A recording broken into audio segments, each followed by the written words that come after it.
நிஜமாவே சந்தோஷமா இருக்கியா? என்னடி இல்ல, நான் எப்பவுமே ஆசைப்பட்ட வாழ்க்கை தான். அதனால நான் ரொம்ப சந்தோஷமா இருக்கேன்.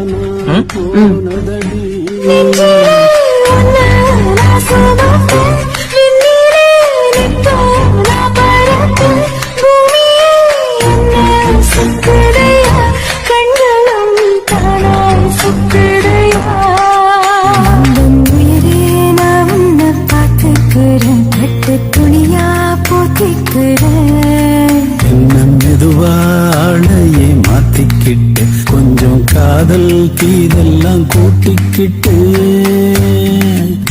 விதியே சரி செய்ய